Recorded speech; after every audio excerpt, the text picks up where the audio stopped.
புதுச்சேரி பல்கலைக்கழக மாணவிக்கு பாலியல் தொந்தரவு கொடுத்த பேராசிரியரை பணி நீக்கம் செய்ய வேண்டும் என வலியுறுத்தி இந்தியா கூட்டணி கட்சி சார்பில் புதுச்சேரி மத்திய பல்கலைக்கழக நுழைவுவாயில் முன்பு கண்டன ஆர்ப்பாட்டம் நடைபெற்றது.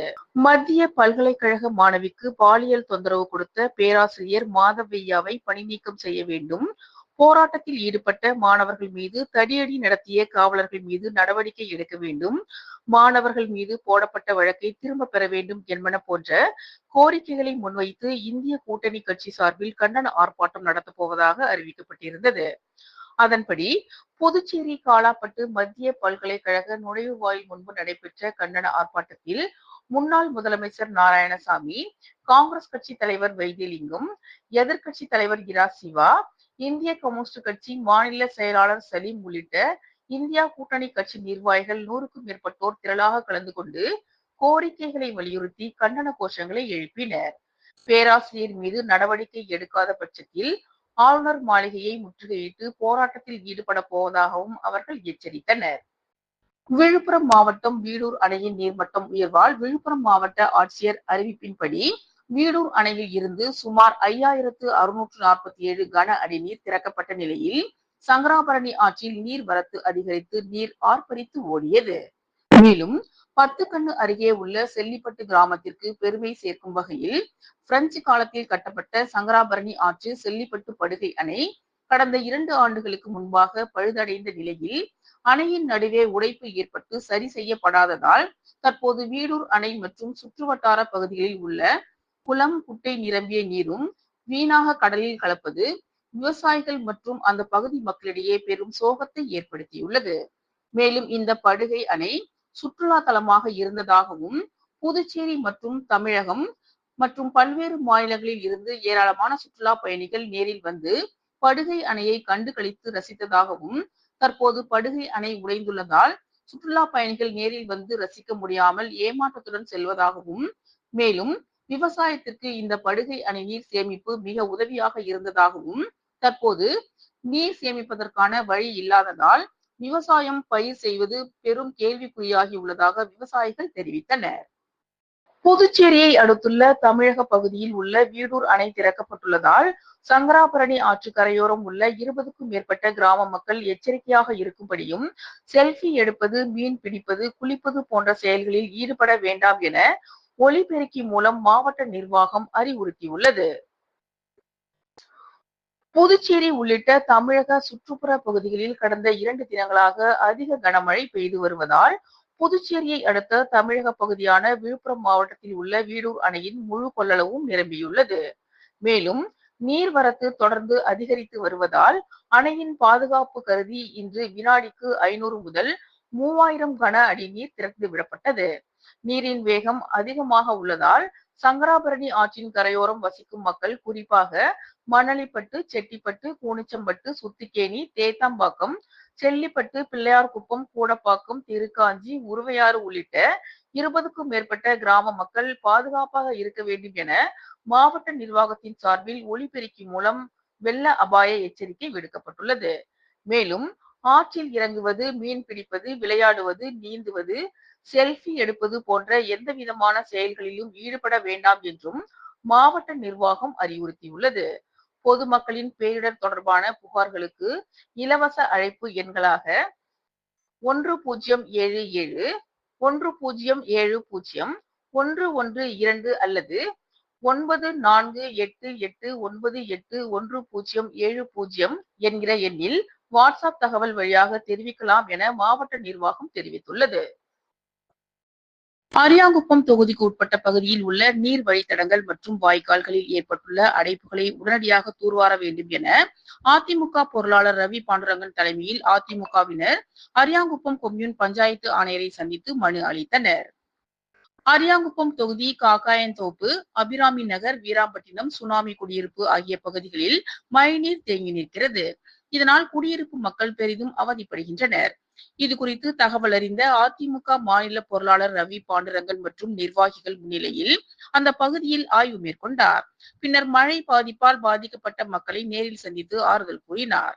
அதனைத் தொடர்ந்து அரியாங்குப்பம் கொம்யூன் பஞ்சாயத்து பொறுப்பு ஆணையர் நாகராஜன் மற்றும் மேல்நிலை பொறியாளர் சுரேஷ் ஆகியோரிடம் அடுத்து வருகின்ற கனமழையை முன்னிட்டு வாய்க்கால்கள் அனைத்தையும் தூர்வார வேண்டும், மழைநீர் தடையின்றி செல்ல வழிவகை செய்ய வேண்டும், நீர்வழி தடங்களில் ஏற்பட்டுள்ள அடைப்புகளை சரி செய்ய வேண்டும், காக்காயன் தோப்பு பகுதியில் உள்ள குளத்தில் தேங்கிய மழைநீரால் பொதுமக்கள் பெரிதும் பாதிக்கப்படுகின்றனர், அவற்றை வெளியேற்ற நடவடிக்கை எடுக்க வேண்டும் உள்ளிட்ட பல்வேறு கோரிக்கைகளை முன்வைத்து மனு அளித்தனர். மனுவை பெற்றுக்கொண்ட ஆணையர் உரிய நடவடிக்கை எடுப்பதாக உறுதியளித்தார்.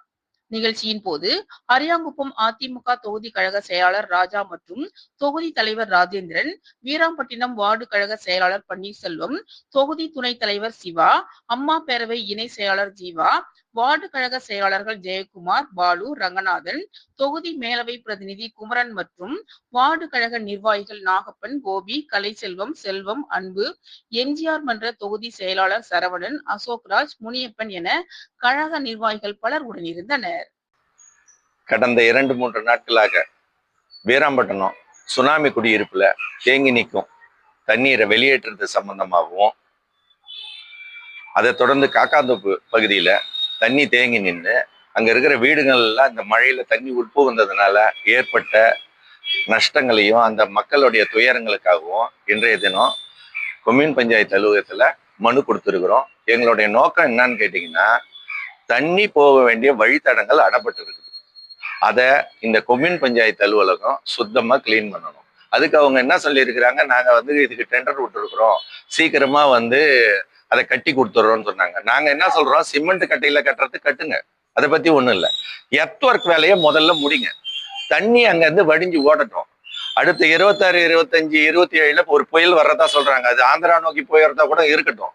ஆனா மழை பெய்யறதுக்கு வாய்ப்பு இருக்கிறதா மெட்ரோலஜி டிபார்ட்மெண்ட் அங்க இருக்கிற வீராமன் கிராம மக்களுக்கு லெட்டரே கொடுத்துருக்குறாங்க. அப்ப மழை பெய்யறதுக்கு வாய்ப்பு இருக்கிறப்ப இப்ப தண்ணி தேங்கி நின்னுன்னா இதை விட அதிக தண்ணி வீடுகள்ல உட்போகும். இதை கண்டிப்பாக தடுக்கணும். இதுக்கு இவங்க கொம்யூன் பஞ்சாயத்து முக்கிய நடவடிக்கைகள் எடுக்கணும்னு கேட்டு இருக்கிறோம். அதுக்கு அவங்க கூட நாங்க உறுதுணையா இருக்கிறோம்னு சொல்லி இருக்கிறோம். எங்களுடைய தொண்டர்களும் ரெடியா இருக்கிறாங்க. பொதுமக்களுக்கு சிரமம் இல்லாம அவங்க நிம்மதியா வாழணும், நோய் நொடி இல்லாம இருக்கணும்ன்ற நோக்கத்துல இன்றைய தினம் மனு கொடுத்துருக்குறோம். தேவையான நடவடிக்கை எடுக்கிறத எங்ககிட்ட கமிஷனர் சொல்லி இருக்கிறார். 2 நாள்ல என்ன நடவடிக்கை இருக்குதுன்னு 2 நாள் கழிச்சு நாங்க பார்த்துட்டு மேற்கொண்டு நடவடிக்கை முடிவெடுப்போம். நன்றி. புதுச்சேரியில் தீபாவளி முடிந்த பிறகும் இலவச அரிசி மற்றும் தீபாவளி பரிசு பொருட்கள் வழங்காத அரசை கண்டித்து நெல்லித்தோப்பில் உள்ள நியாய விலை கடையை பொதுமக்களுடன் முற்றுகையிட்டு கடைக்கு பூட்டு போட்டு போராட்டம் நடத்தியதால் பரபரப்பு ஏற்பட்டது. புதுச்சேரியில் அரசு சார்பில் ரேஷன் கடைகள் மூலமாக மாதந்தோறும் இலவச அரிசி வழங்கப்பட்டு வருகிறது. 3 மாதமாக வழங்கப்படாமல் உள்ள அரிசி தீபாவளிக்கு முன்பாக வழங்கப்படும் என அரசு அறிவித்திருந்தது. மேலும் பொதுமக்களுக்கு தீபாவளி பரிசாக ரேஷன் கடையில் இலவச பொருட்கள் ஒரு சில தொகுதிகளில் வழங்கப்பட்டு வருகிறது. பல்வேறு தொகுதிகளில் உள்ள ரேஷன் கடைகளில் இலவச பொருட்கள் தீர்ந்து விட்டதால் வந்தவுடன் வாங்கிக் கொள்ளுமாறு நியாய விலை கடை ஊழியர்கள் தெரிவித்துள்ளனர். இது மட்டுமல்லாமல் அறிவிப்பு பலகையிலும் ஒட்டப்பட்டுள்ளது. இதனை கண்டிக்கும் வகையில் புதுச்சேரி நெல்லித்தோப்பு சாரம் சாலையில் அமைந்துள்ள நியாய விலை கடையில் தீபாவளி பரிசு பொருட்கள் வழங்காததை கண்டித்தும் இலவச அரிசி வழங்காததை கண்டித்தும் முன்னாள் எம்எல்ஏ ஓம் சக்தி சேகர் தலைமையில் பொதுமக்கள் ஊர்வலமாக சென்று நியாய விலை கடையை முற்றுகையிட்டு போராட்டத்தில் ஈடுபட்டனர். மேலும் நியாய விலை கடை ஊழியர்களை வெளியேற்று கேட்டை இழுத்து மூடி பூட்டு போட்டனர். உடனே அங்கு பாதுகாப்பு பணியில் இருந்த உருளையன்பேட்டை போலீசாரிடமும் முன்னாள் எம்எல்ஏ ஓம் சக்தி சேகர் சாவியை ஒப்படைத்தார். இதனால் அந்த பகுதியில் சிறிது நேரம் பரபரப்பு ஏற்பட்டது. தொடர்ந்து செய்தியாளர்களிடம் பேசிய முன்னாள் எம்எல்ஏ ஓம் சக்தி சேகர், கடந்த சில மாதங்களாக நெல்லித்தோப்பு தொகுதியில் இன்று வரை நியாய விலை கடையில் இலவச அரிசி வழங்கவில்லை. மேலும் தீபாவளிக்கு அறிவிக்கப்பட்ட இலவச தொகுப்பும் இன்று வரை வழங்கப்படவில்லை. எந்த ஒரு பொருளும் இல்லாத நியாய விலை கடை எதற்கு என்றும், மாதந்தோறும் எதற்கு வாடகை தொகை செலுத்த வேண்டும், எனவே பொருட்கள் விரைவில் வழங்கவில்லை என்றால் மாநிலம் தழுவிய போராட்டம் நடத்தப்படும் எனவும் கூறினார். வீடூர் அணை முழு கொள்ளளவை எட்டியதால் சங்கராபரணி ஆற்றங்கரை ஓரமாக மக்களுக்கு வெள்ள அபாய எச்சரிக்கை விடுக்கப்பட்டுள்ளது. தென்மேற்கு பருவமழை தீவிரமடைந்த நிலையில் வீடூர் அணையில் முழு கொள்ளளவு நீர் நிரம்பியதால் அரியாங்குப்பம் கொம்யூனுக்கு உட்பட்ட நோனாங்குப்பம் பகுதியில் கரையோரம் உள்ள பொதுமக்களை பாதுகாப்பாக இருக்க வேண்டும் என அரியாங்குப்பம் கொம்யூன் பஞ்சாயத்து சார்பாக பொதுமக்களுக்கு எச்சரிக்கை விடப்பட்டது. லாஸ்பேட்டை பகுதியில் மழையால் சேதமடைந்த சாலைகளை ஜேசிபி இயந்திரம் மூலம் சட்டமன்ற உறுப்பினர் வைத்தியநாதன் மக்கள் பயன்பாட்டிற்கு சரி செய்யும் பணியில் உடனடியாக ஈடுபட்டார். புதுச்சேரியில் கனமழை பெய்யும் என சென்னை வானிலை ஆய்வு மையம் தெரிவித்திருந்த நிலையில் நேற்று இரவு மாநிலம் முழுவதும் கனமழை பெய்தது. இதனால் தாழ்வான பகுதியில் நீர் தேங்கி காணப்பட்டது. அது மட்டுமல்லாமல் பல்வேறு இடங்களில் சாலைகள் சரிவர இல்லாமல் போக்குவரத்துக்கு ஏற்றதாக இல்லாமல் காணப்பட்டது. இந்நிலையில் இதனை அறிந்த தொகுதியின் சட்டமன்ற உறுப்பினர் வைத்தியநாதன் ஜேசிபி இயந்திரம் மூலம் அதிகாரிகளுடன் அந்த பகுதி முழுவதும் சரி செய்தார்.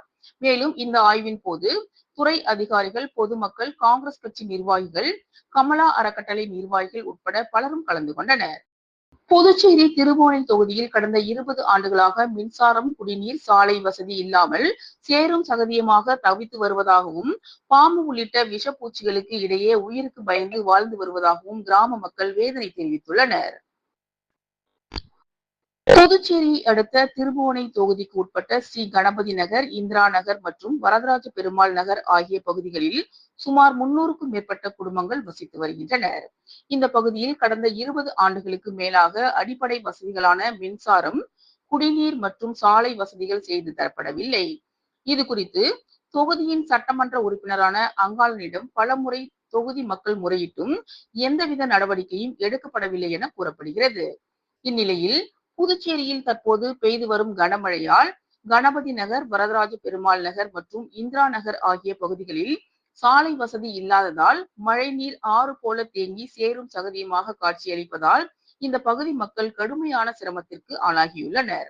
மேலும் மின்சார வசதி இல்லாததால் பாம்பு உள்ளிட்ட விஷப்பூச்சிகள் எப்போது கடிக்குமோ என்ற உயிர் பயத்தில் தினம் தினம் வாழ்ந்து வருவதாகவும் அந்த பகுதி மக்கள் குற்றம் சாட்டுகின்றனர். இது குறித்து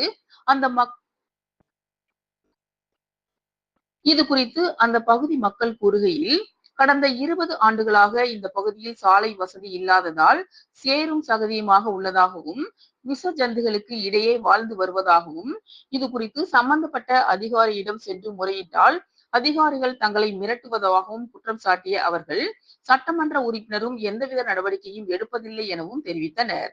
மேலும் தற்போது பெய்துள்ள மழையால் இடுப்பளவு தண்ணீரில் நீந்தி செல்ல வேண்டிய நிலைமை ஏற்பட்டிருப்பதாக தெரிவித்த அந்த பகுதி மக்கள் உடனடியாக அரசு நடவடிக்கை எடுக்க வேண்டும் எனவும் கோரிக்கை விடுத்தனர்.